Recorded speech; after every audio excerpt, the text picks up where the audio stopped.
इस transfer window की deadline day खत्म हो चुकी है और एक बात मैं आपको बता देना चाहता हूँ, this was the craziest transfer window ever. Deadline day पे भी हमें 10-10 12-12 ट्रांसफर्स होते दिखाई दिए और वो भी कोई छोटे मोटे नाम नहीं है। एस्टन विला जा रहा है, जेडन सैंचो, एंथनी की साइनिंग कंफर्म हो रही है, हमें पता लगता है कि अलेक्सिस सैंचेज दोबारा से यूरोप में आ रहा है।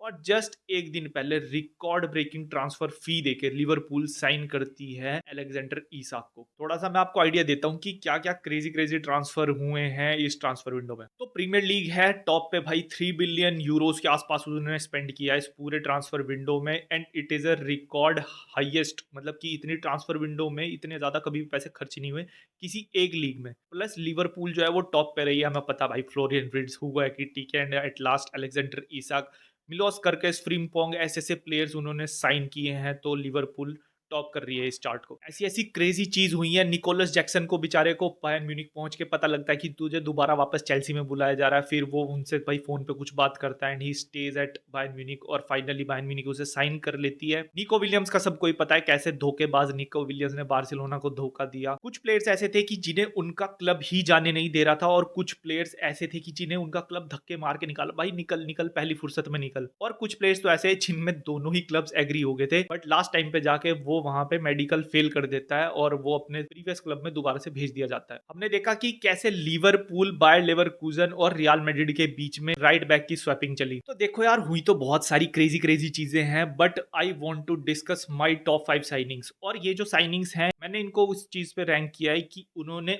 आते ही अपने न्यू क्लब में जिस तरीके का इंपैक्ट दिखाया। पहले नंबर पे मैं रखना चाहूंगा रियल मैड्रिड का एक ऐसा प्लेयर जिसकी एज तो काफी कम है, जस्ट 20 ईयर्स ओल्ड, बट वो एक ऐसे मैच्योर प्लेयर की तरह खेलता है कि पता नहीं कितना ज्यादा एक्सपीरियंस लेकर बैठा है। He is none other than Dean Huijsen. Dean Huijsen ने आते ही इंस्टेंट इम्पैक्ट दिखाया था रियल मैड्रिड में, और उसने एक गेम मिस की थी I think club world cup में, जहां पे हमने रियल मैड्रिड को बहुत ही ज्यादा वल्नरेबल पोजीशन में देखा था। डीन हाउसन की लॉन्ग बॉल डिस्ट्रीब्यूशन स्किल्स, उसकी गेम रीडिंग टैक्टिक्स और उसकी टैकल टाइमिंग बनाती है उसे one of the best defenders in the world. और कुल 50 मिलियन यूरोज में रियल मैड्रिड ने ये डील एक्वायर की है, which is a brilliant signing. At number 2 we have the new signing of Liverpool, Hugo Ekitike. अब ह्यूगो एकिटिके जो है भाई, he is not just a great attacker, बल्कि उसकी जो लिंकअप स्किल्स भी है ना, बहुत इजीली वो लिंकअप कर सकता है विद मिडफील्डर। और उसके जो फिजिकल एट्रीब्यूट्स हैं वो भी काफी ज्यादा अच्छे हैं। He is tall, skinny, speedy, बहुत ही ज्यादा हार्ड बन जाता है वो for defenders to mark him up and to narrow him down. उसका जो गेम स्टाइल है बहुत ही ज्यादा direct, simple, and he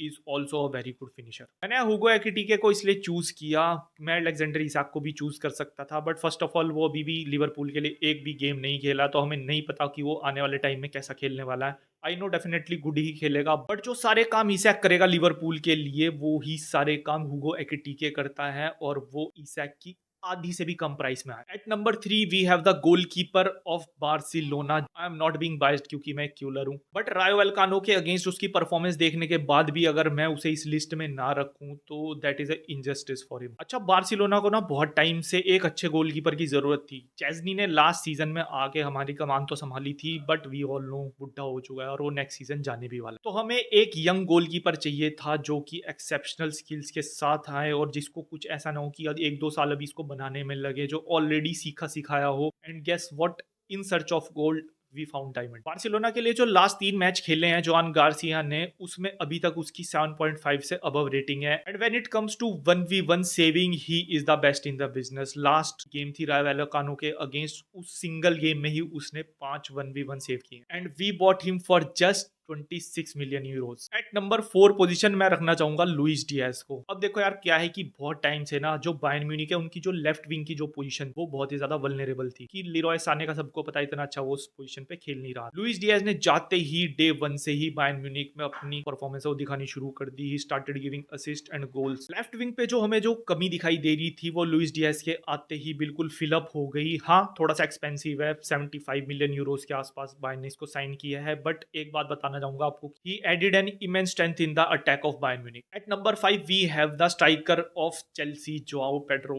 Joao Pedro को मैंने नंबर 5 पे इसलिए रखा है क्योंकि हमने लास्ट सीजन भी देखा चेल्सी जो थी वो कहीं ना कहीं कंसिस्टेंट भी थी और बीच बीच में किसी मैच में इनकंसिस्टेंट भी दिखती थी।